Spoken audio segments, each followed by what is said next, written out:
우린 오늘 마지막으로 하나님의 섭리에 대해서 살펴보고자 합니다. 우리가 지금까지 살펴봤던 것처럼 하나님께서 우주 만물을 창조하시기 전에 하나님은 어떤 창조를 하시기 전에 어떤 목적을 세우시고 어떤 계획을 세우셨다는 것을 우리는 공부했습니다. 그것을 우리가 뭐라 그러는가 하면 하나님의 영원한 작정이다 라고 부른다는 것을 우리는 공부했습니다.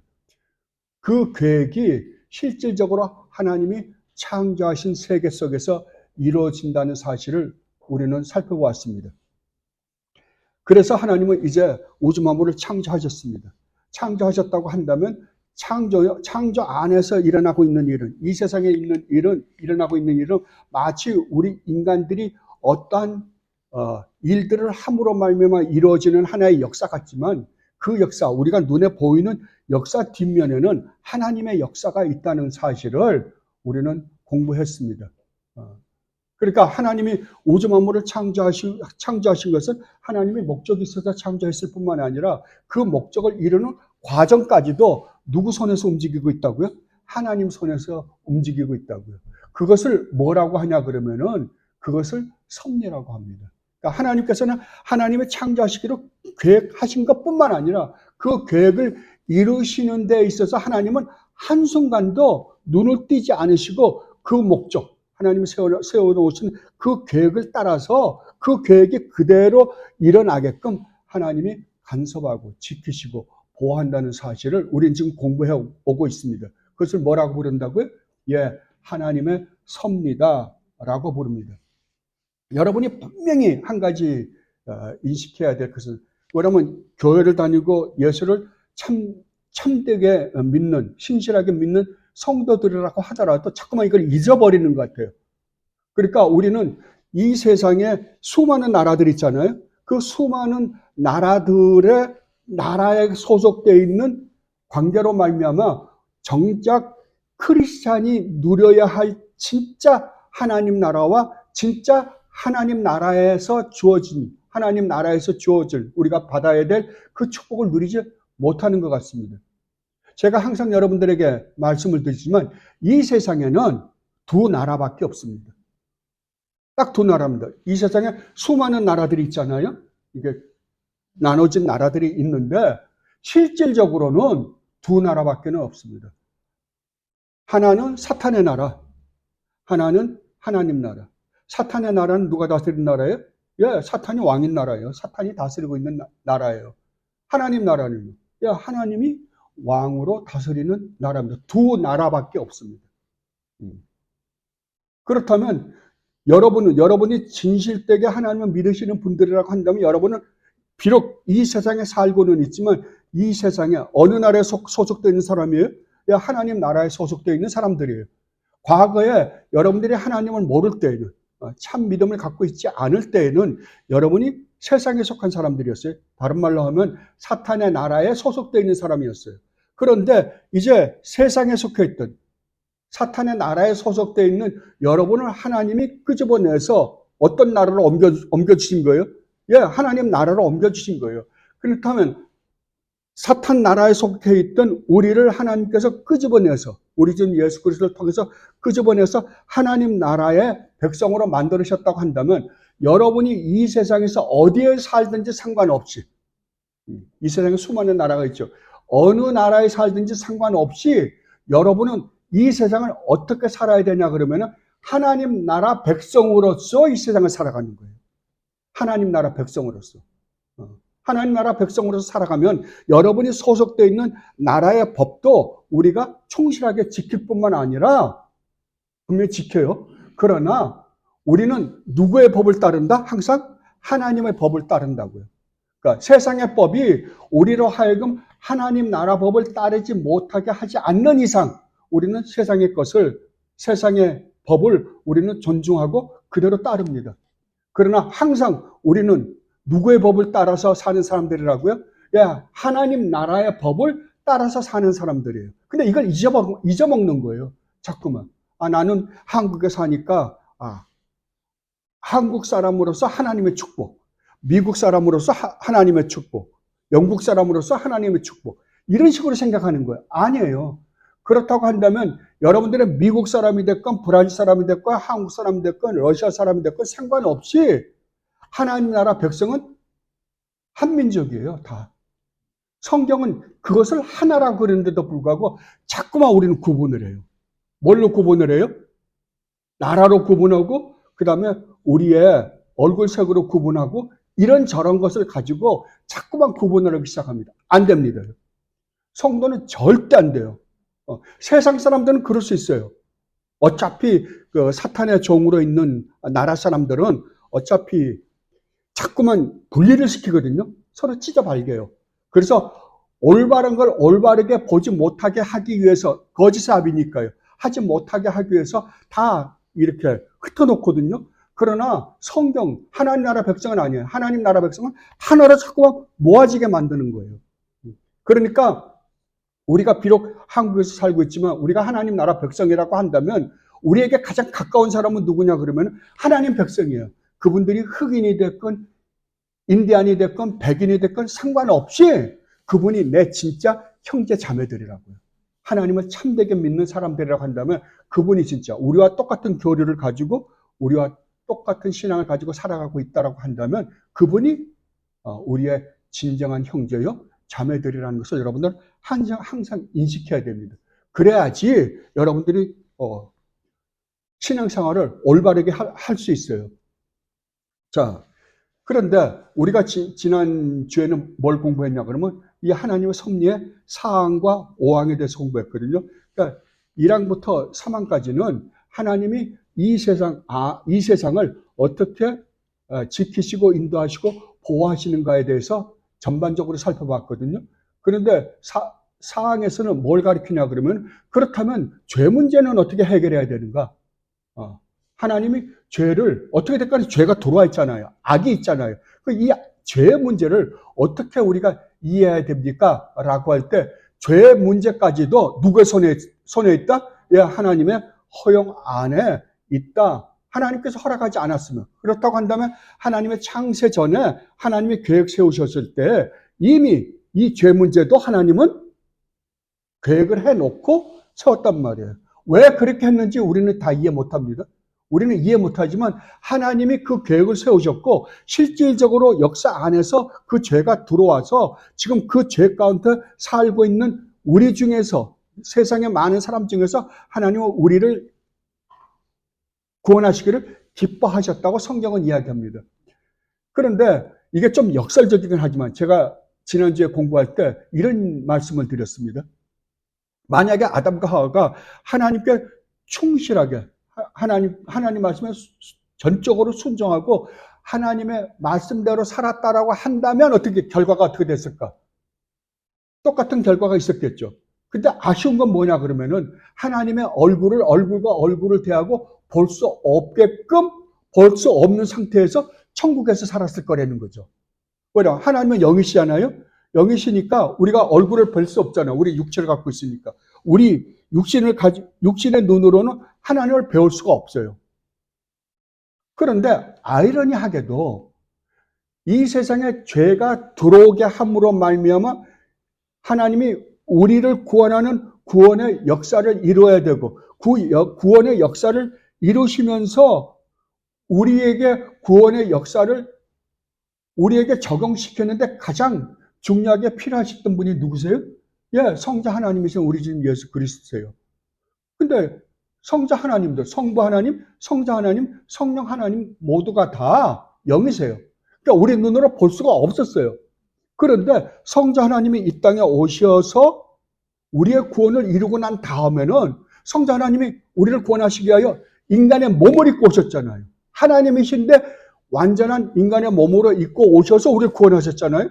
그리고 성자 하나님이 바로 하늘에 올라가셔서 성자 하나님으로 그냥 계시는 게 아니라 우리와 같은 인간의 몸을 입고 있는 상태에서 성자 하나님으로 계신다는 거예요. 이건 굉장히 아이러니죠. 그래서 우리로 하여금 아담이 그냥 순종했더라면 영원히 우리의 이 인간의 육신적인 눈을 가지고는 하나님의 그 영이신 하나님을 볼 수 없었는데도 불구하고 이제는 그 하나님을 우리가 얼굴과 얼굴을 마주 대하고 볼 수 있는 것처럼 보게 해준 거예요. 이 축복이 얼마나 놀라운지 모릅니다. 그러니까 우리가 우리 주님 예수 그리스도를 보면 누굴 보는 거예요, 이제? 한 인간의 몸을 입고 계시거든요. 왜냐하면 주님이 부활하시고 승천하실 때, 부활하신 다음에 승천하실 때 뭐라 그러냐 그러면 천사들이, 제자들이 주님이 구름에 쌓여서, 구름을 타고 올라가신 거 아니에요? 손오공은 아닙니다. 구름에 쌓여서 가신 거예요. 구름에 쌓여서 갔던 영광 가운데 올라가셨다라는 의미예요. 그러니까 영광 가운데 구름에 쌓여서 올라가시는데 천사들이, 제자들이 이렇게 쳐다보고 있으니까 천사들이 와서 뭐라 그럽니까? 예, 왜 예수님이 올라가신 것을 너희들은 그렇게 쳐다보고 있느냐? 너희들이 보고 있는 저 모습 그대로 오신다고요. 그렇다면 우리 주님이 다시 오실 때 어떻게 오신다? 영으로 오시는 게 아니라 우리 인간의 몸을 입고 있는 그 상태로 오신다는 거예요. 그러니까 우리에게 얼마나 놀라운 겁니까? 그러니까 우리 주님도 몸을 갖고 있는 이상은 이 공간에 제한을 받습니다. 그러니까 이제는 우리 주님이 만왕의 왕으로 나중에 하나님 나라에 이 세상을 완전히 새롭게 한 그때 만왕의 왕으로 우리 주님이 등극하신다면 우리는 왕자로서 공주들로서 영원히 우리 주님과 함께 이 우주 만물을, 새롭게 된 우주 만물을 다스릴 것이다 라고 이야기하는 거예요. 그리고 오왕에서 이 웨스트민스터 신앙 고백을 만드신 분들이 뭐라 그러냐 그러면, 그렇다면 하나님의 섭리가 구원받은 하나님의 백성들에게는 어떻게 역사하는가 라는 것에 대해서 설명을 합니다. 아주 세부적으로 자세하게 잘 설명해 주었음을 우리는 지난주에 공부했습니다. 그리고 오늘 6항과 7장에서는 뭐라 그러면, 6항은 그렇다면 유기된 자들, 하나님의 은혜를 입지 못한 자들, 버림받은 자들에게는 하나님께서 어떻게 그들을 섭리하시는가에 대해서 설명하고 있는 거예요. 그리고 7항에 가서는 그 모든 것을 정리를 해서 우리에게 설명해주고 있는 모습을 봅니다. 근데 여기서 여러분이 하나 분명하게, 여기 6항을 공부하다 보면 여러분들 이런 그 언어들은 이해하기가 어려운데 라는 구절들이 있거든요. 그러니까 근데 그것을 이해하기 쉽게 하는 데 있어서는 첫째, 참 성도, 진실된 성도 빼놓고는 다 사탄의 자녀예요. 그죠? 그 사람이 어디에 있든 어디에 소속돼 있든지 상관없어요. 상관없이 다 사탄의 자녀들이에요. 그러면 첫째, 예수님을 전혀 모르는 사람도 있을 거예요. 그리고 또 하나는 종교를 갖고 계신 분들이 있을 거예요. 종교를 가지고 계신 분들은 어렴풋이나마 신의 존재에 대한 생각을 갖고 있어요. 그죠? 그리고 많은 부분에 있어서 이 사람들이 도덕적이고 윤리적인 하나님의 은혜를 입은 사람들처럼 보이기도 해요. 그러면 참 아름다운 삶을 살려고 노력하시니까. 그죠? 이런 부류가 또 하나 있고요. 이건 다 버림받은 사람들이에요. 어차피 우리 주님을 믿지 않는, 신실하게 믿지 않는 사람이라고 한다면 다 버려온 자들이거든요. 그가 어떤 종교에 소속됐든지 상관없이 다 버려온 자들이에요. 그러나 그들의 삶에 있어서는 하나님의 은혜가 있는 거죠. 그래서 그나마도 착하게 살아보려고 하나님은 우리 마음속에 심어놓은 양심의 법에 어그리지 않게 살아보려고 노력하시는 분들이잖아요. 근데 가장 중요한 것 중에 하나는 뭐냐 그러면 오늘 우리가 바리새인과 서기관에 대해서 공부했잖아요. 그와 마찬가지로 교회라는 형태를 지니고 있는 그 안에서 버림받은 자들이에요. 근데 이게 굉장히 많은 게 문제예요. 이 안에, 그러니까 하나님을, 우리 주님 예수 그리스도를 믿는다라고 고백하는 사람, 성경을 믿는다라고 고백하는 사람 중에 잘못되게 믿는 사람들이 거의 대다수란 말이에요. 이분들은 분명히 하나님의 은혜를 받은 사람인 것처럼 보이잖아요. 왜? 그들이 복음을 알고 그 복음으로 말미암아 교회라는 곳에 들어와 있었거든요. 그런데 그 안에 내용을 보면 성경이 말하고 있는 내용과는 전혀 다른 내용을 갖고 있는 거죠. 그러면 그들은 하나님의 은혜를 입은 것 같이 보이지만 결국은 그 은혜를 입은 자들이 아닌 거죠. 이것을 오늘 우리가 공부했던 마태복음에서 공부했던 바리새인과 사두개인들이 바로 그러한 부류들이에요. 이스라엘은 구약의 교회입니다. 구약의 교회인데 진짜 그 구약의 교회에서 진짜 참 믿음을 가진 신실한 자들은 몇 명 안 됐어요. 그죠? 여러분들 구약을 읽어보면 가장 구약에서 중요하게 생각하는 것 중에 하나가 뭐냐 그러면은 그 구약은 우리 주님 예수 그리스도에 대한 예표들이잖아요. 그러니까 구약에 있는 사람들도 어떻게 구약에 있는 사람들은 예수님이 오시지 않았는데 어떻게 해서 구원받았는가라고 할 때 오실 메시아를 바라보는 믿음으로 그들은 구원받은 거예요. 그러니까 모든 사람들이 다 구원은 오직 우리 주님 예수 그리스도 때문에 구원받은 거예요. 근데 그러면 그들을 우리 주님 예수 그리스도에게로 끌고 가야 될 거 아니에요. 나는 정말 구원받을 수 없는 존재이고 내가 구원받을 수 없는 존재이기 때문에 제3자가 어디에서 와서 나를 구원해 주어야만 나는 구원받을 수 있는 존재다라는 것을 깨달아야 될 거 아니에요. 그래서 구약의 가장 중요한 게 뭐냐면 율법이에요. 그래서 하나님께서 율법을 주신 이유는 네가 율법을 지켜서 구원받으라고 주신 게 아니라 율법을 범으로 말하면 하나님 이걸 지켜서 나보고 구원을 이루어내라고 한다면 나는 이걸 지켜서 구원을 이루어낼 수 있는 실력이 없는 사람입니다. 이 고백을 받아내려고 그러는 거예요. 근데 사두개인들과 바리새인들이 잘못한 건 바로 이 점이었어요. 그러면 그들에게 하나님이 율법을 주셨고 하나님께서 정말 우리 죄를 용서받을 수 있는 그 어떠한 성전에서의 제사 제도를 우리에게 허락해 주셨다라고 한다면 그렇구나. 내가 이 율법으로는 도저히 구원받을 수 없기에 하나님께서 이 제사 제도를 우리에게 주셔서 이것으로 말미암아 구원받게 했구나. 그러면 이 제사 제도를 온전히 지킬 수 있는 존재가 누군가 거기에 관심이 있어야 될 거 아니에요. 근데 바리새인들과 사두개인들은 어떻게 했다고요? 하나님의 율법을 가지고 자기는 다 지켜서 자기네들은 올바로 다 지켜서 구원을 이루어내겠다라고 생각을 하니까 예수 그리스도가 필요해요? 필요치 않아요. 여러분들이 구약을 읽을 때 가만히 보면 구약의 선지자들 있죠. 선지자들이 했던 일이 뭐예요? 딱 두 가지밖에 없어요. 선지자들이 했던 거. 선지자들은 끊임없이 율법을 가지고 율법을 이루어서 구원을 이루겠다라고 하는 사람들을 정죄하는 거예요. 끊임없이 정죄해요. 그리고 뭘 기다리게 하려고요? 메시아가 오신다.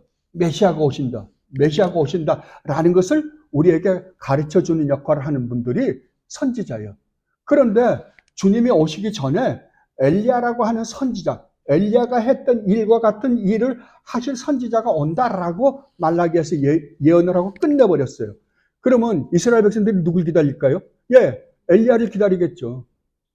근데 엘리야와 같은 선지자가 왔어요. 그게 누구였어요? 세례 요한이었어요. 그렇다고 한다면 그러면 세례 요한은 구약의 마지막 선지자로 오신 거잖아요. 왜? 바로 우리 주님이 오실 거니까 이제. 그렇다면 구약의 선지자는 무슨 역할을 한다고요? 율법으로 우리를 정죄하는 역할을 할 뿐만 아니라 또 하나는 우리 주님 예수 그리스도가 메시아가 오셔서 우리를 구원하지 않으면 우리는 도저히 구원받을 수 없다. 메시아를 기다리게 하는 거예요. 근데 마지막 선지자인 세례 요한이 왔어요. 세례 요한이 왔으면 세례 요한은 뭘 해요? 모든 인간은 죄덩어리다라는 것을 보여주기 위해서 지금 세례 요한이 온 거예요. 그래서 세례 요한이 물세례를 우리에게 주잖아요. 물세례를 준 것은 뭐냐고, 물세례가 뭐예요? 우리는 죄인입니다라는 고백이잖아요. 우리를 알고 회개케 하는, 왜 회개가 필요해요? 죄인이기 때문에. 그러니까 내가 세례 요한에게 가서 물로 세례를 받는다라는 것은 또 뭘 의미하냐 그러면 나는 죄인입니다라는 것을 고백하는 거거든요. 근데 바리새인과 서기관들은 사두개인들은 무슨 일을 하냐 그러면 자기는 율법으로 말미암아 지금 하나님을 잘 믿고 있다라고 생각을 하는데 세례 요한에게 하는 거예요.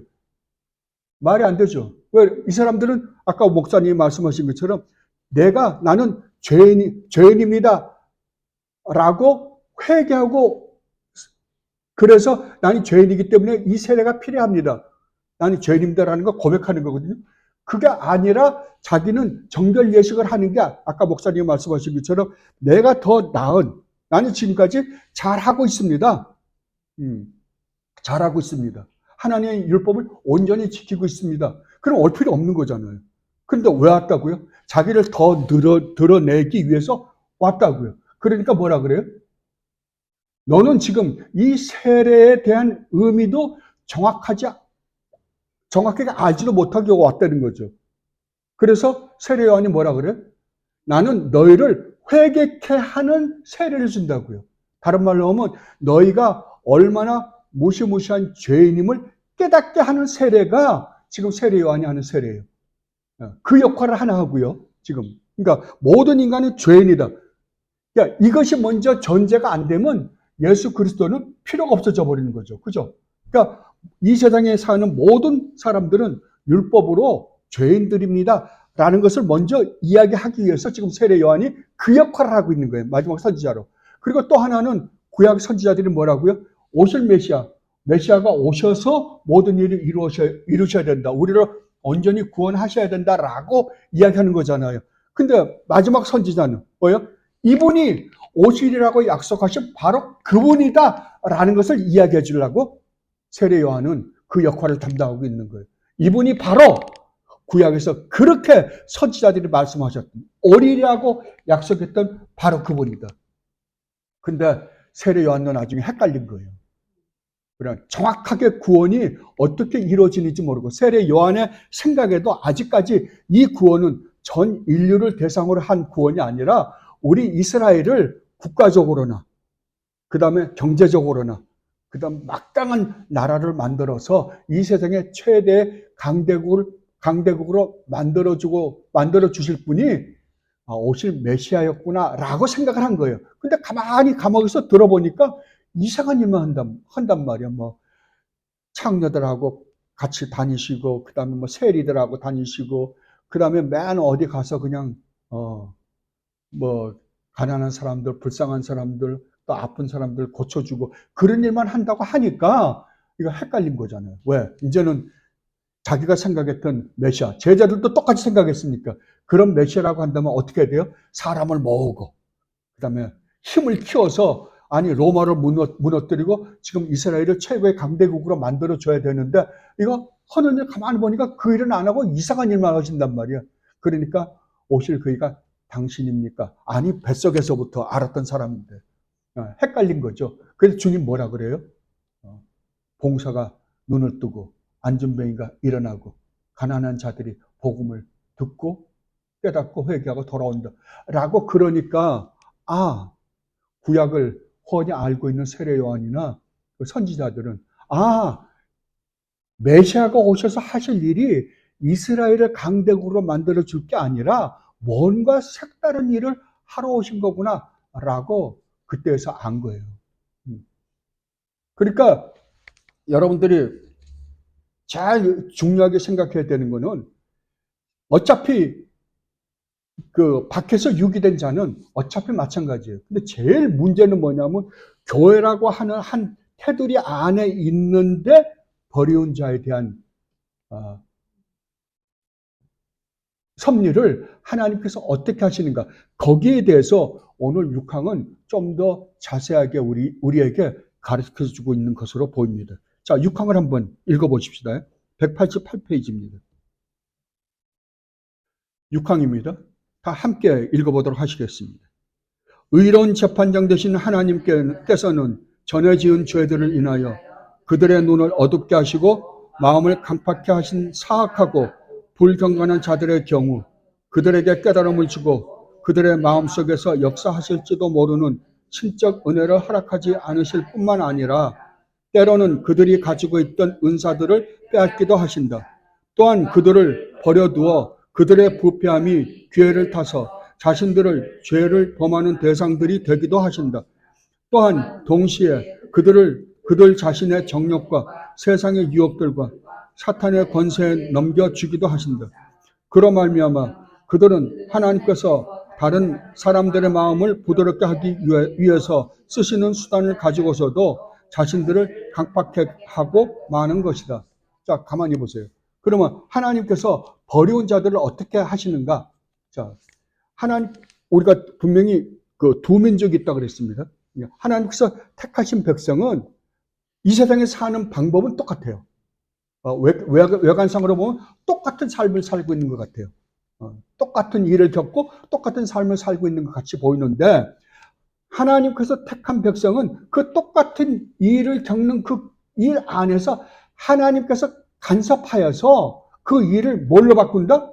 선으로 바꿔서 그들을 구원하시는 작업을 하는 거예요. 그런데 하나님께서 택하지 않은 백성은 그냥 내버려 두는 거예요.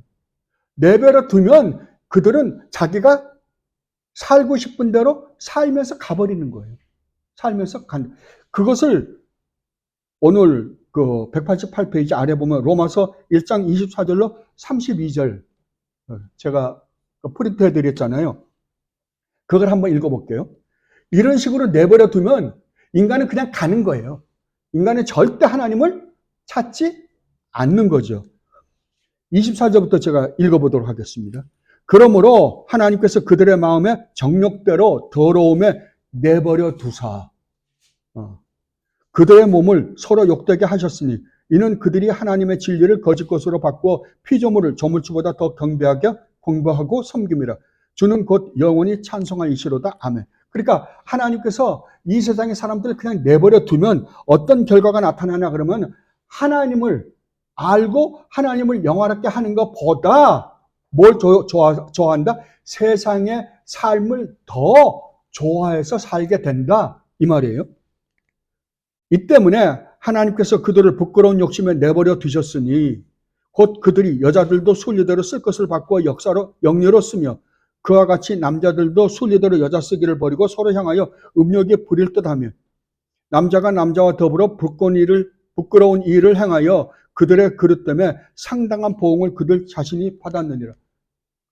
그렇게 내버려 두면 나타나는 현상 중에 하나가 뭐냐 그러면은 동성애라는 거예요. 그러니까 성경은 가만히 보면 인간들이 어디까지 타락했는가 볼래라고 할 때 항상 등장시키는 게 뭐냐 그러면은 동성연애예요. 여러분 한번 보세요. 오늘날 동성연애가 자랑이 되어버렸어요. 정말 창피하고 부끄러워해야 할 이런 일들이, 이런 죄악들이 어떻게 자랑이 되어버렸어요. 온갖 나쁜 짓을 다 저질러도 그게 내가 이 세상에서 어떤 힘과 권력을 갖는데 필요하다고 한다면 그것이 뭐가 돼요? 그 죄가 나중에 미화가 되는 거예요. 그러니까 이 세상은 과정은 필요 없어져 버렸어요. 과정은 필요 없고 나중에 결과만 좋으면 내가 부자가 되기 위해서 온갖 거짓말, 권모술수 다 써가지고 부자가 됐다고 한다면 그 부자 된 사람은 성공했다라고 하는 사람들. 근데 성경은요, 결과가 아니라고요. 과정이라고요. 성경은 항상 과정이에요. 우리의 삶 전체를 하나님은 내려다보신다라고 그래요. 그리고 또 타락한 자들, 하나님이 유기시킨 자들은 어떻게 하는가? 또한 그들이 마음에 하나님 두기를 싫어하며 하나님께서 그들을 그 상실한 마음대로 내버려 두사 합당하지 못한 일을 하게 하셨으니 버려두사 합당하지 못한 일을 하게 하셨으니 곧 모든 불의, 추악, 탐욕, 악의가 가득한 자요 시기, 살인, 분쟁, 사기, 악독이 가득한 자요 수군수군하는 자요 비방하는 자요 하나님께서 미워하는 자요 능욕하는 자요 교만하는 자요 자랑하는 자요 악을 도모하는 자요 부모를 거역하는 자요 우매한 자요 배약하는 자요 무정한 자요 무자비한 자라. 그들이 이 같은 일을 행하는 자는 사형에 해당한다고 하나님께서 정하심을 알고도 자기들만 행할 뿐 아니라 또한 그런 일을 행하는 자들을 옳다 하느니라. 아멘. 그러니까 하나님께서는 우리 인간은 이제는 태어나면서부터 죄인으로 태어나는데 죄인으로 태어난 자들을 그냥 내버려두면 어떡한다? 이렇게 멸망해버리고 만다 이거예요. 그것을 그 188페이지 그 1에 보면 이렇게 이야기합니다. 의로운 재판장에서 하나님께서는 불경건한 자들에게는 전에 지은 죄들을 인하여 그들의 눈을 어둡게 하시고 마음을 강팍하게 하신다. 이게 하나님이 고의적으로 어둡게 하고 강팍하게 하는 게 아니라 내버려 두면 그들은 더욱 더 하나님을 멀리하고, 인간은 태어나면서부터 하나님을 사랑한다 안 한다? 안 한다고요. 이 세상에서 가장 싫은 사람은 누구냐? 하나님이에요. 하나님이라고. 왜냐하면 하나님을 알면 아는 순간서부터 뭐가 들어오니까요? 심판이 들어오니까요. 심판을 알게 되니까요. 그러니까 심판을 알게 되는데 좋아할 사람이 누가 있겠어요? 그리고 그 심판을 안 받으려면 죄를 짓지 않아야 되는데 죄를 짓지 않을 실력이 없단 말이에요. 그러니까 하나님을 미워할 수밖에 없다라고 그러는 거예요. 그리고 189페이지에 두 번째를 보겠습니다. 그들에게 깨달음을 주고 그들의 마음속에서 역사하실지도 모르는 신적 은혜를 허락하지 않으실 뿐만 아니라, 뭐라고요? 그런데 유기된 자들인데도 불구하고 하나님의 은혜를 깨달은 자들이 있다는 거예요. 깨달은 자들이 있다는 거예요. 이게 누구겠어요? 예, 교회 안에 있는 자들이에요. 뭘 깨달아요? 복음 의미를 깨달아요. 여러분들이 그러니까 참 성도와 참 성도가 아닌 자들을 구별하는데 제가 제일 좋은 예는 씨 뿌리는 비유가 아닌가 싶어요. 자, 하나님께서 씨를 뿌립니다. 밭에다가 씨를 뿌리는데 옛날에 구약에는 씨를 이렇게 갖다가 이렇게 툭툭 뿌렸대요. 그러면 여러분들이 그 이스라엘 같은데 그 조그마한 밭들 있잖아요. 밭에 보면 조그만데 그 밭에 보면 길이 나 있잖아요. 그러니까 씨를 이렇게 뿌리면 이 씨가 어디 떨어지겠어요? 그냥 그 옥토에도 떨어지고 그 길 가는 길에도 떨어지고 여기저기 떨어질 거 아니에요. 그러니까 처음에 떨어지면 씨가 떨어지는데 어디에 떨어져요? 예, 길가에 떨어지면 길가는 흙도 없고 아무것도 없잖아요. 예를 들면 아스팔트에 떨어졌다고 치자고요. 아스팔트에 떨어지면 순이 날까요? 씨가 안 나죠. 그냥 말라버려요. 근데 그거를 성경은 뭐라고 표현하냐면 사탄이 뺏어버렸다 그래요. 마음에서 뿌리가 나기도 전에 뺏어버렸다 그러거든요. 그 다음에 또 씨가 어디 떨어지냐면 돌짝밭에 떨어진다고. 돌짝밭에 떨어지니까 결국은 그 돌짝밭에서 조금 자라다가 죽어버리고 말아요. 그걸 뭐라 그러나 그러면은 이 세상에 우리가 누려야 할 이 세상에 주겠다라고 하는 것으로 말미암아 시험을 받았을 때 버린다라는 거거든요. 그 다음에 가시떨기 나무에 떨어진다는 거예요. 그러니까 돌짝밭에 떨어지는 거나 가시떨기에 떨어지는 거는 일단 교회라고 하는 곳에 은혜라고 생각하고 들어와 보는 거예요. 그런데 세 번째 가시떨기에 나무에 떨어졌다는 것은 예수 그리스도로 말미암아 어떤 이런저런 힘겨운 일이 있을 때에는 어떻게 한다? 포기한다고요. 그런 거 보면 여러분 한 가지 분명한 것은 여러분들이 예수를 믿는데 그 예수를 믿는 것이 나를 위하여 믿는다라고 한다면 여러분이 지금 우상을 섬기고 있는 거예요. 하나님이 나를 위하여 이 세상에 사는 나의 유익을 위하여 존재하는 하나님을 믿는다라고 한다면 그건 전부 다가 우상이에요. 전부 다가 우상이에요. 그러면 참 신앙은 뭐다? 내가 아니라고요. 내가 아니에요. 나를 구원하기 위하여 이 땅에 오신 우리 주님 예수 그리스도를 위하여 사는 삶을 사는 사람들을 참 그리스도인이다라고 이야기합니다.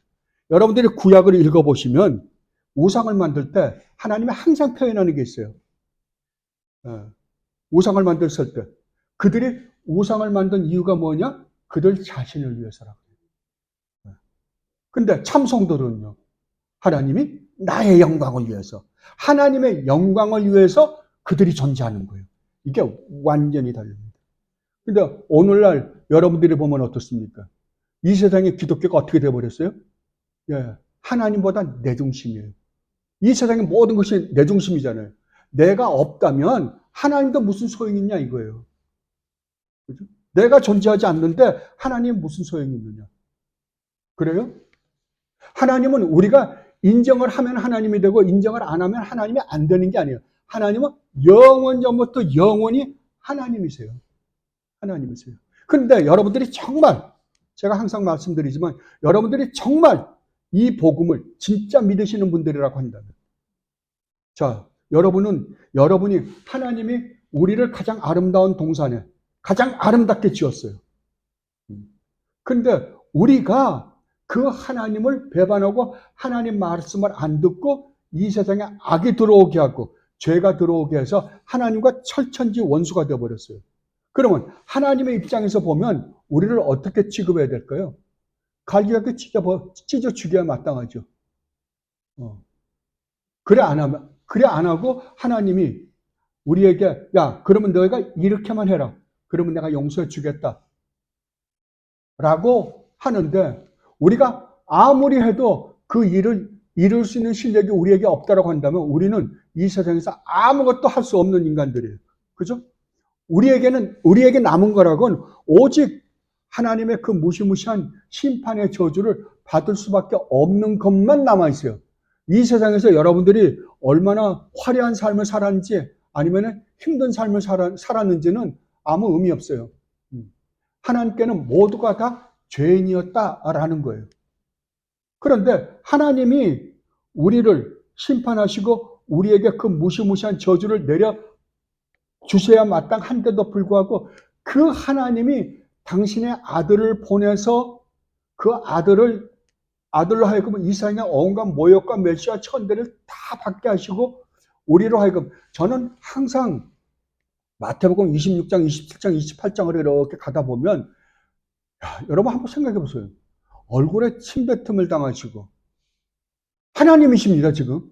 예수님은 우리가 하나님이라고 믿는 사람들이에요. 우주만물을 창조하신. 근데 그 주님이 나 때문에 지금 침뱉음을 당하시고 따귀를 맞으시고 그 다음에 주먹질을 당하시고 그 다음에 가시면류관을 쓰시고 온갖 옷을 벗겨서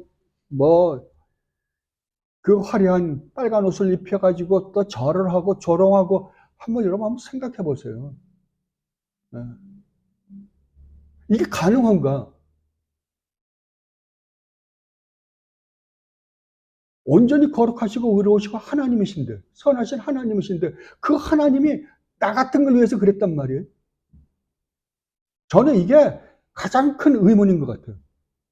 만약에 정말 이러한 사실들을 우리가 믿는다라고 한다면 여러분 어떻습니까? 여러분은 앞으로 정말 이 사실 난 영원히 그 하나님께 죄를 지어서 그 무시무시한 저주를 받아야 됨에도 불구하고 그 하나님이 나에게 이 구원이라는 놀라운 은혜를 베풀어 주시기 위해서 인간의 몸을 입고 와서 그 말도 안 되는 모욕과 멸시와 천대를 다 받으시고 십자가에서 그 몸을 갈기갈기 찢기시기까지 하시고 날 구원해 줬어?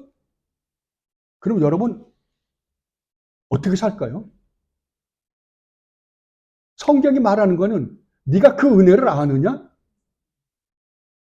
그 은혜가 너로 하여금 완전히 다른 삶을 살게 할 것이다. 이 말이에요, 지금 성경은. 딴 거 아니에요. 그걸 안다라고 한다면.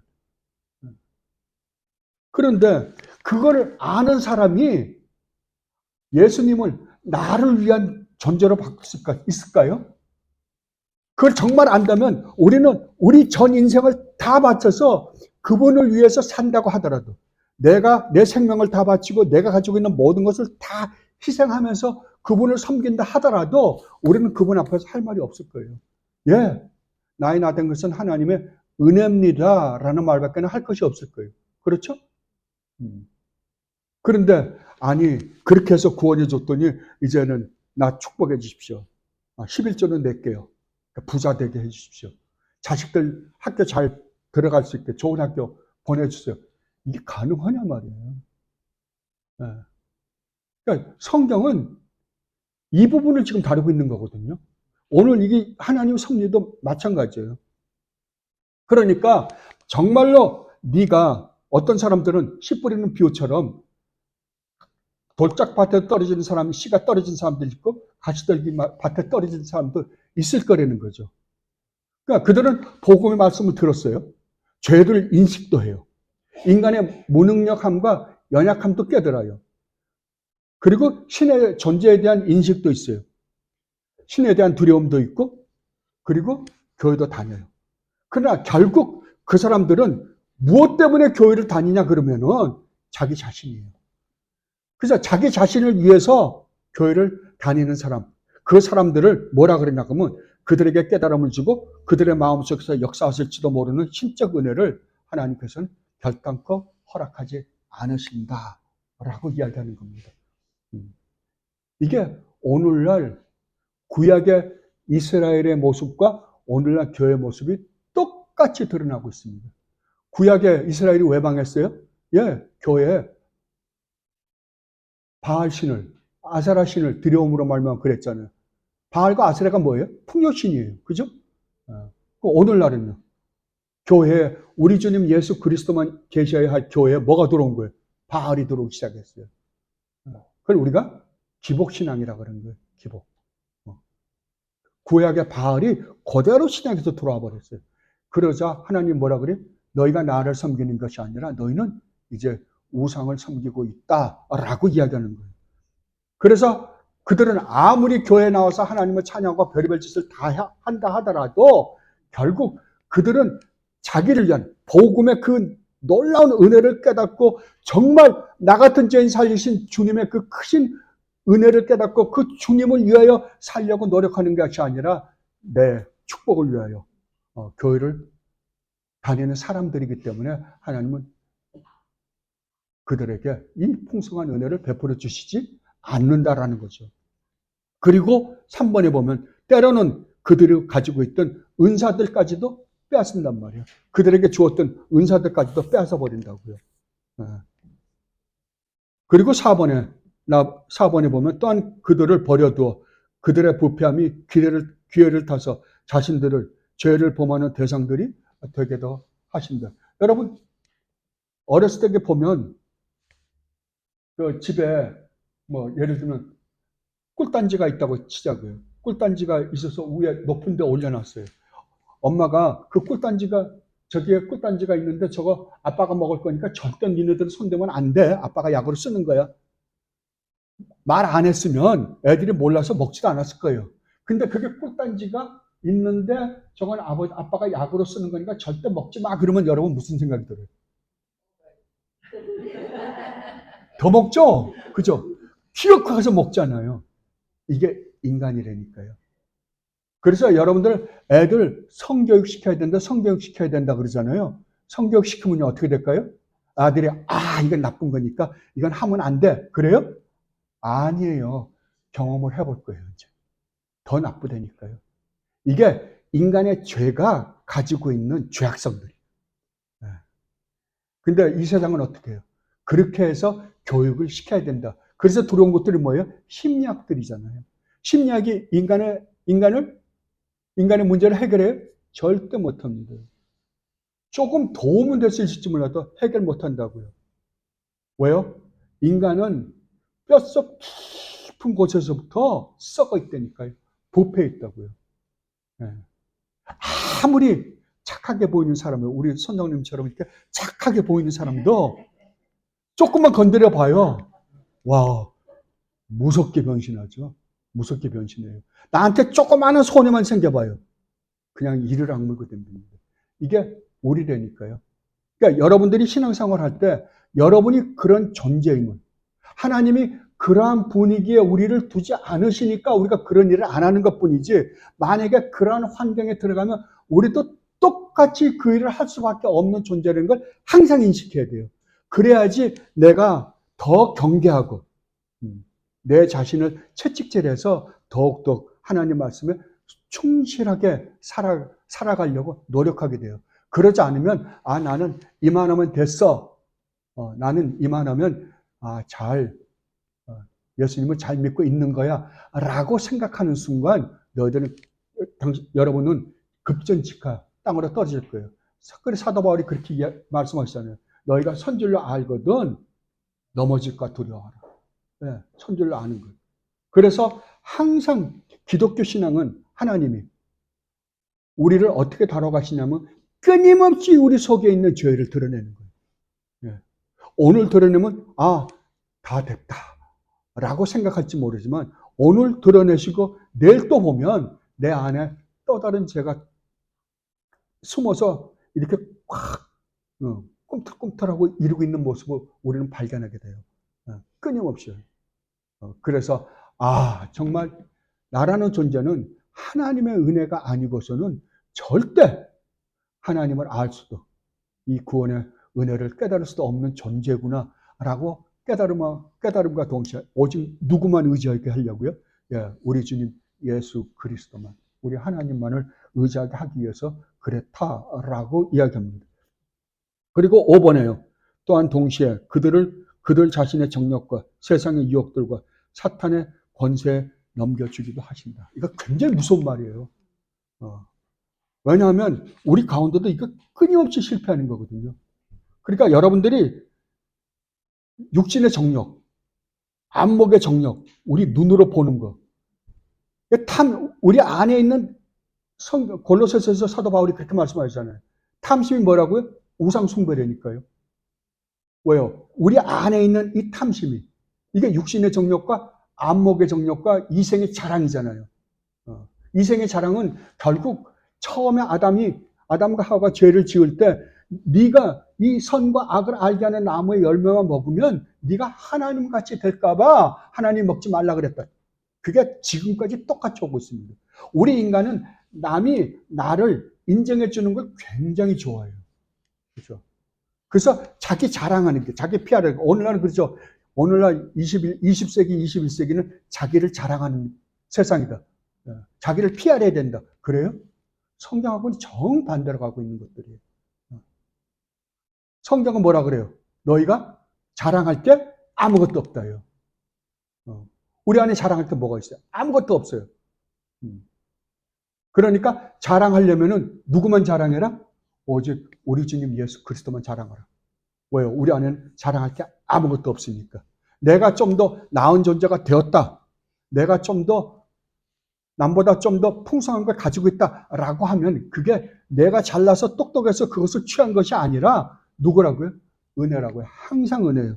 그러니까 내가 가지고 있는 모든 것이 내가 잘나서 똑똑해서 내가 열심히 노력해서 가지고 있는 게 아니라 이게 하나님의 은혜로 말미암은 것이라고 한다면 이건 내 것이 아니라 누구 거예요? 하나님 것이에요. 그렇다면 하나님이 나에게 맡겨놓으신, 그걸 우리가 청직이라 그러잖아요. 맡겨놓은 것은 내 마음대로 사용하라 그러는 게 아니라 하나님의 뜻을 쫓아. 하나님께서 배달하라 그러면 배달하라는 데에 가서 배달하라 이 말이에요. 결국 사람마다 다 하나님 교회는 하나님이 주신 은사들이 있어요. 그 은사들을 다 합쳐서 교회 안에서 활용될 때 온전한 교회가 된다라고 이야기를 합니다. 그러니까 여러분들이 항상 조심해야 될 거는 이 세상은 끊임없이 세상의 것을 가지고 이렇게 흔듭니다. 그러니까 세상의 것을, 세상의 수많은 건물도 화려한 것들이 수없이 많잖아요.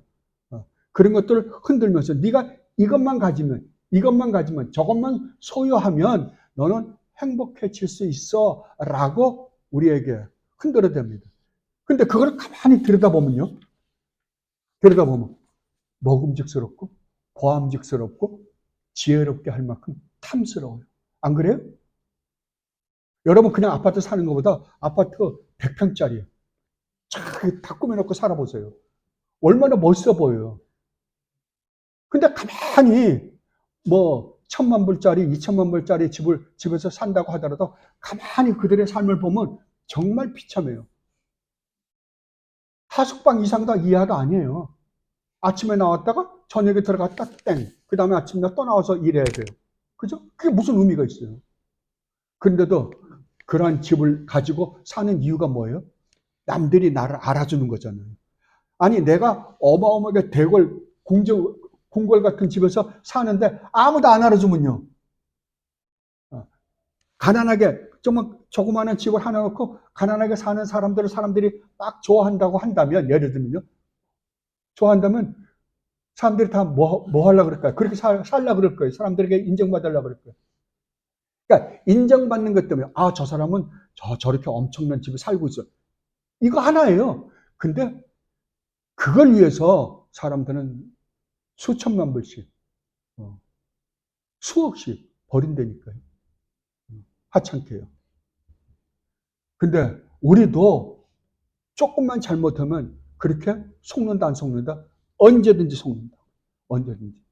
그런데 문제는 뭐냐 그러면 그렇게 속았는데도 불구하고 하나님은 나에게 조그마한 매질을 해서 끄집어내서 네가 얼마나 잘못된 삶을 그동안에 살았는지를 깨닫게 해서 돌아온다면 좋지만 만약에 돌아오지 않는다면 어떡할 거예요? 하나님이 돌이키지 않는다면. 예. 그래서 성경은 뭐라 그러냐 그러면은 끝까지 이기는 자에게는 그래요. 그러면 끝까지 이기는 자에게는 이런 축복을 준다 그러니까 내가 싸워서 이기는 거예요? 아니에요. 하나님께서 진실되게 구원한 하나님의 백성이라고 한다면 너는 끝까지 그 싸움에서 내가 이기게끔 해주겠다라고 하나님이 약속하시는 거예요. 하나님이 이기게 해주시는 거예요. 그렇다면 그런 일을 할 때 나도 모르는 사이에 내가 세상을 쫓아가기 하고 세상의 화려함을 내가 보고 내가 그것을 추종하려고 할 때 하나님이 나에게 간섭하신다고 한다면 그건 하나님의 놀라운 축복이다. 그때야 내가 참 구원받은 하나님 백성이구나 라는 것을 깨닫게 해주신다고 성경은 이야기하고 있습니다. 그리고 190회 6번을 보면요. 그로 말미암아 그들은 하나님께서 다른 사람들의 마음을 부드럽게 하기 위하여 쓰시는 수단을 가지고서도 자신들을 강팍하게 하고 마는 것이다. 복음이죠. 우리의 마음을, 강팍한 마음을 부드럽게 하고 우리 메마른 마음을 척척이 적게 하는 것은 복음밖에 없어요. 하나님의 그 놀라운 십자가의 은혜와 사랑 외에는 강팍한 마음을 부드럽게 할 수 있는 것은 아무것도 없습니다. 그러나 이러한 복음을 들었는데도 불구하고 사람들은 강팍함을 버린다 안 버린다? 버리지 않는다라고 이야기를 합니다. 그리고 마지막 7항에서 이렇게 이야기합니다. 하나님의 섭리가 일반적으로 모든 피조물들에게 미치는 것처럼 하나님은 가장 특별한 방식을 따라 그의 섭리로 자기 교회를 돌보시며 모든 일들을 교회에 유익이 되게 처리하신다. 아멘. 여기서 다시 한번 웨스트민스터 신앙 고백, 하나님의 섭리에 대해서 기록하신 분들이 일반적 섭리와 특별 섭리에 대해서 다른 말로 하면 하나님께서 택하지 않은 백성들을 다루시는 하나님의 섭리와 하나님의 백성, 교회를 다루시는 특별한 섭리는 구분된다라고 이야기를 합니다. 왜냐하면 이 세상에 하나님께서 은혜를 베푸지 않은 사람들은 아무리 하나님이 그들에게 은혜를 베푼다 하더라도 그들은 돌아온다 안 돌아온다? 절대 안 돌아온다고요. 그러니까 하나님이 베푸신 그 일반 은총, 놀라운 아름다운 일반 은총들조차도 그들은 자기네들이 잘나서 똑똑해서 그것을 누리고 있다라고 생각을 합니다. 그러나 하나님 백성들은 어떻게 한다고요? 그런 똑같은 일을 겪는데 그 똑같은 일을 통해서 하나님이 나를 회개케 해서 바른 길로 가게 하시기 위해서 이러이러한 일을 나로 하여금 겪게 하시는구나 라는 것을 깨닫고 정말 돌이켜서 회개하고 바른 길로 항상 가게 하신다. 그것을 하나님을 사랑하는 자, 그의 뜻대로 부르심을 입은 자들에게는 모든 것이 합력하여 선을 이룬다 라고 사도 바울이 이야기하는 것입니다.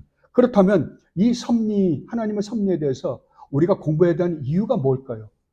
정말 우리가 이 세상에 사는데 우리의 모든 삶에서 하나님이 한순간도 우리에게서 눈을 떼지 않고 우리를 지키시고 인도하고 보호하신다고 한다면, 그게 사실이라고 한다면 우리에게 가장 기쁜 일이 올 때나 가장 힘든 일이 올 때 차이가 있을까요? 없을까요?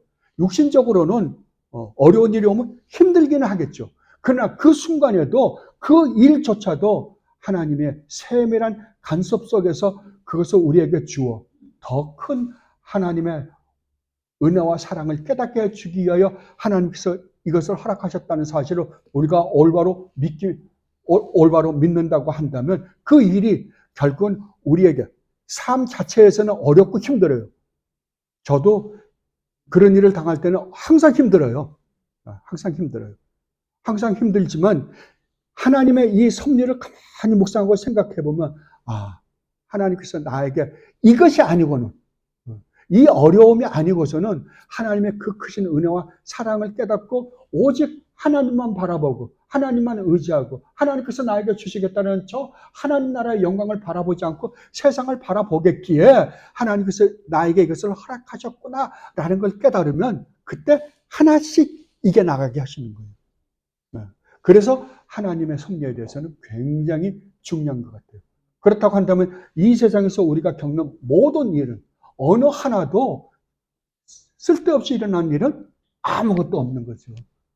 이분 최악의 상황에 처한다 하더라도 3차 대전이 일어나서 옆에서 핵폭탄이 터진다 하더라도 그 가운데서도 우리는 씩씩하게 하나님의 이 섭리를 우리가 믿고 하나님께서 우리에게 주시겠다는 하나님 나라의 그 영광을 바라보며 하루하루를 살아갈 수 있을 것입니다. 그래서 섭리를 통하여 우리가 배워야 하는 중요한 것들이요. 191페이지입니다. 첫 번째, 우리의 모든 일에 하나님의 간섭하심의 손길이 다 있음을 알게 된다. 굉장히 중요한 거죠. 어떻게 한다고? 하나님은 한순간도, 여러분들이 요셉이 애굽으로 팔려갔잖아요. 근데 애굽으로 팔려가서 계속해서 어려운 일만 겪어져요. 근데 어려운 일을 겪을 때마다 하나님 뭐라 그런 줄 압니까? 하나님이 요셉과 함께 하심으로. 그러니까 요셉과 함께 하는데 왜 어려운 일이가? 착하게 살았잖아요. 그 여자가 유혹을 해도 거기에 빠지지 않았는데 더 나쁘게 돼요. 감옥에 들어갔는데도 또 나쁘게 돼요. 착하게 살았는데 더 나쁜 일이 계속 생겨요. 그런데 참 희한한 것은 거기에 꼭 덧붙이는 말이 있어요. 더 나빠질 때마다 하나님이 요셉과 함께 계셨다. 함께 계셨다. 예. 우리가 이 세상에서 겪는 모든 일 가운데서 하나님은 우리와 영원히 함께 계신다는 것을 우리는 인식해야 돼요. 그래서 우리 주님은 그러잖아요. 내가 이 세상 끝날까지 너희와 항상 함께 있겠다. 함께 있기 때문에, 함께 있다니까 진짜로 있다고요. 우리가 느끼지 못했을 뿐이지 함께 있다고요. 어떻게 해요? 성령 하나님은 우리 안에 계시잖아요. 성령 하나님 우리 안에 계신다고 한다면 내가 어디에 있든지 간에 하나님은 나와 함께 계시는 거잖아요. 그러면 내 안에 계신 성령 하나님께서는 우리 안에서 끊임없이 역사하셔서 우리를 바로 선을 이루는 그때까지 함께 계실 거예요. 그리고 두 번째, 이 섭리신앙은 우리를 겸손케 합니다. 왜냐하면 자랑할 게 아무것도 없으니까요. 그리고 세 번째, 섭리신앙은 결국에는 하나님의 선한 뜻이 이루어진다는 것을 말한다. 모든 것이 합력하여 나에게 일어나는 모든 일은 결국 하나님 뜻, 그 아름다운 하나님의 뜻을, 즉 우리 구원이겠죠. 하나님의 뜻을 이루기 위해서 나에게 이런 일을 허락해 주시는구나 라는 알기 때문에 우리는 그 가운데서도 하나님께 감사 기도를 할 수밖에 없다라고 이야기하는 거예요. 섭리의 신앙은 어려운 역경이나 비참한 환경 속에서도 진짜로 평안과 참된 위로와 안식을 줍니다. 그렇게 할 수 있는 존재는 유일무이하게, 우리는 수도를 하는 게 아니에요. 수도를 하는 게 아니라 하나님이 나와 함께 계심을 내가 알기에 비록 환경은 어렵고 힘들지라도 하나님으로부터 오는 참된 기쁨과 행복과 평안을 누릴 수밖에 없다고요. 그리고 우리 주님은 그러잖아요. 내가 주는 평안은, 내가 주는 기쁨은 나의 기쁨을 너희에게 주고 나의 평안을 너희에게 준다고요. 우리 주님이 그렇게 어려운 십자가를 지시기까지 하셨는데 주님은 어떻게 돌아가셨다고요? 평안히 돌아가셨다고요. 십자가에서. 왜요? 그 십자가로 말미암아 구원할 내 백성들, 내 새끼들, 그걸 생각하니까 기쁘셨다라고 그래요. 그래서 정말 하나님의 이 섭리를 우리가 올바로 알면 우리는 비록 이 세상에 살면서 어려운 일들이, 이런저런 일들이 생길지는 모르지만, 육신적으로 힘들지 모르지만 영적으로는 참된 평안과 안식과 기쁨을 누리게 될 것이다 라고 성경은 이야기하고 있습니다. 이 축복을 누리며 사는 여러분들이 되시기를 진심으로 바랍니다. 기도하겠습니다. 주님, 감사합니다. 다시 한번 주님께서 저희들이 이 세상에 태어날 때부터 주님은 저희들과 함께 계셨고 기쁠 때도 함께 계셨고 가장 힘들 때도 저희들과 함께 계셨음을 다시 한번 깨닫게 해주시니 감사합니다. 앞으로 저희들의 인생이 얼마나 더 이 세상에서 살게 될지는 모릅니다. 주님께서 이 세상의 삶을 살게 하는 동안 또 어떤 일이 벌어질지도 모릅니다. 그러나 분명한 것은 그 일 순간순간 하나하나 가운데서 우리 주님은 저희들과 함께 계시면서 이 세상에 일어나는 모든 일을 합력하여 주님의 뜻을 이루고 저희들에게는 구원의 놀라운 은혜의 역사가 이루어질 줄 믿습니다. 주님, 정말 그때마다 저희들 비록 몸은 어렵고 힘들고 고달플지 모르지만 주님께서 저희들과 함께 계심을 느끼며 진심으로 주님께 감사의 기도를 올리는 저희들 되게 하여 주시옵소서. 다윗 왕이 고백했던 것처럼 내가 사망의 음침한 골짜기를 다닐지라도 해받음을 두려워하지 아니함은 우리 주님께서 나와 함께 계시기 때문이라고 고백했던 그 고백을 매일매일의 삶에서 고백하면서 하는 저희들이 되게 하여 주시옵소서. 감사하며 우리 주님 예수 그리스도 이름으로 기도드립나이다.